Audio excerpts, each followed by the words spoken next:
শিক্ষামন্ত্রীর পদত্যাগের দাবিতে এবং পরীক্ষা গ্রহণের দ্বৈত নীতি ও বৈষম্যের অভিযোগ তুলে দিনাজপুরে রেল লাইন অবরোধ করে বিক্ষোভ করেছেন 2026 সালের এইচএসসি পরীক্ষার্থীরা। বুধবার দুপুরে দিনাজপুরের নিমনগর ফুলবাড়ি বাসস্ট্যান্ড সংলগ্ন 18 নম্বর রেলগেটে এই অবরোধ কর্মসূচি পালন করা হয়। শিক্ষার্থীদের এই আকস্মিক অবরোধের কারণে রেল লাইনের উভয় পাশে শত শত যানবাহন আটকা পড়ে। কিছুক্ষণ অবরোধ পালনের পর তারা একটি ঝটিকা মিছিল বের করেন।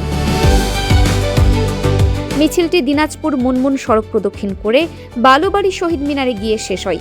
শহীদ মিনারে আন্দোলনরত শিক্ষার্থীদের দাবি, দেশের বিভিন্ন অঞ্চলে চলমান বন্যা, জলাবদ্ধতা ও তীব্র দুর্যোগপূর্ণ আবহাওয়ার মধ্যেও জোরপূর্বক এইচএসসি পরীক্ষা নেওয়া হচ্ছে।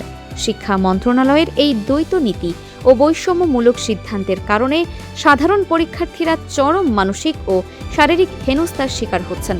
দুর্যোগের কারণে অনেক শিক্ষার্থী সময়মতো কেন্দ্রে পৌঁছাতে পারেননি। এই বৈষম্যের প্রতিবাদে তারা বর্তমান শিক্ষামন্ত্রীর অবিলম্বে পদত্যাগ দাবি করেন।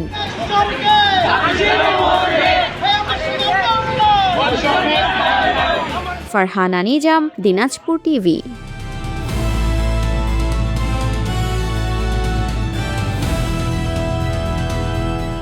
দিনাজপুর টিভি মানুষের জীবনের কথা বলে।